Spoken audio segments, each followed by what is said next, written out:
अदानी रचने जा रहे हैं इतिहास। अब अदानी ऐसा इंजन बनाने जा रहे हैं जिसका कहीं भी कोई तोड़ नहीं मिलेगा। दरअसल भारत ऐसी दुर्लभ टेक्नोलॉजी का इस्तेमाल कर रहा है जिससे एक ऐसा इंजन विकसित हो रहा है जिसका मुकाबला दुनिया में कहीं नहीं मिलेगा। भारत के दमखम को देखकर दुनिया दंग रह गई है। वह देश जो खुद को नई टेक्नोलॉजी का बादशाह समझते थे, आज वह खुद भारत के सामने नतमस्तक है। उन्हें समझ नहीं आ रहा कि भारत कैसे नई टेक्नोलॉजी का शहंशाह बन रहा है। सिर्फ इतना ही नहीं, एलन मस्क और जापान भी पीछे रह जाएगा अगर भारत ने इस इंजन को बना लिया।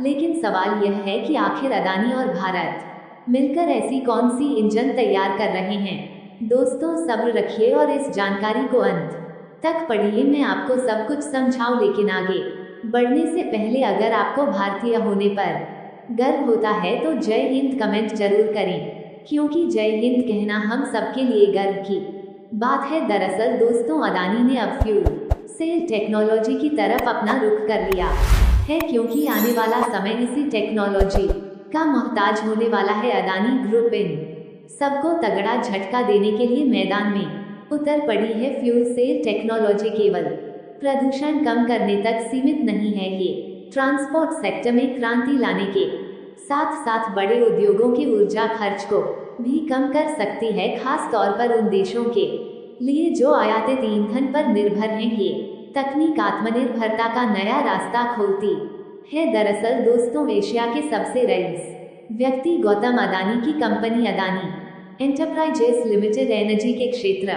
में एक बड़ा कदम उठाते हुए अशोक लेलैंड और कनाडा की लॉर्ड पावर के साथ एक समझौते पर हस्ताक्षर कर चुकी है। इस समझौते के तहत अदानी एंटरप्राइजेस खनन, रसद और परिवहन के लिए hydrogen fuel cell electric truck विकसित करने के लिए पायलट योजना शुरू करने जा रही है। कनाडा की लॉर्ड पावर और अशोक लेलैंड के साथ समझौता ये दर्शाता है कि भारत वैश्विक साझेदारी का उपयोग अपनी तकनीकी ताकत बढ़ाने के लिए कर रहा है। ये कदम भारत के लिए न केवल तकनीकी विकास का मौका है, बल्कि वैश्विक बाजार में अपनी छवि मजबूत करने का अवसर भी है। इन ट्रकों का इस्तेमाल बड़े उद्योगों में किया जाएगा।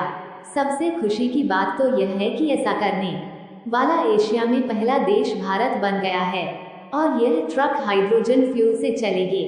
इसके अलावा देश में ग्रीन हाइड्रोजन पर बड़ी तेजी से काम हो रहा है। ग्रीन हाइड्रोजन पानी को इलेक्ट्रोलाइजर के उत्पन्न किया जाता है, जो पूरी तरह से स्वच्छ और टिकाऊ प्रक्रिया है। इस तकनीक का उपयोग भारत की ऊर्जा जरूरतों को पूरा करने के साथ साथ इसे एक बड़े निर्यातक के रूप में स्थापित करने में किया जा सकता है।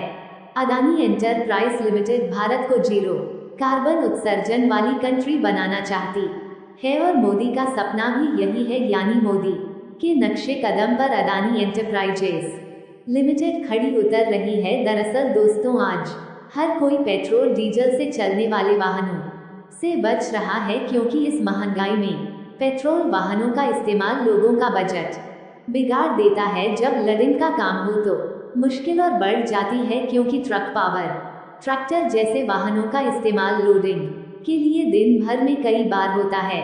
हाइड्रोजन फ्यूल केवल ट्रांसपोर्ट में ही नहीं, बल्कि कृषि उपकरणों जैसे ट्रैक्टर और हार्वेस्टर में भी इस्तेमाल किया जा सकता है। ये किसानों के डीजल पर खर्च को कम करेगा और ग्रामीण क्षेत्रों में स्वच्छ ऊर्जा का नया अध्याय खोलेगा। इसके चलते प्रदूषण भी बढ़ता है, यानी ग्रीन हाउस गैसों का उत्सर्जन हो रहा है, जिससे धरती का तापमान लगातार बढ़ रहा है। हाइड्रोजन फ्यूल सेल के उपयोग से वायुमंडलीय प्रदूषण को कम किया जा सकता है। ये तकनीक कार्बन उत्सर्जन को शून्य पर लाने की क्षमता रखती है, जिससे वैश्विक तापमान वृद्धि को नियंत्रित करने में मदद मिलेगी। ग्लेशियर पिघल रहे हैं और समुद्र का जल स्तर बढ़ रहा है। अगर यही हालात बने रहे तो इंसानों का अस्तित्व ही खत्म हो जाएगा। इसीलिए पूरी दुनिया पेट्रोल डीजल के दूसरे विकल्प ढूंढ रही है और इस क्षेत्र में ग्रीन हाइड्रोजन यानी हाइड्रोजन फ्यूल पर बड़ी सफलता मिली है। इसे फ्यूचर ऑफ फ्यूल भी कहा जा रहा है।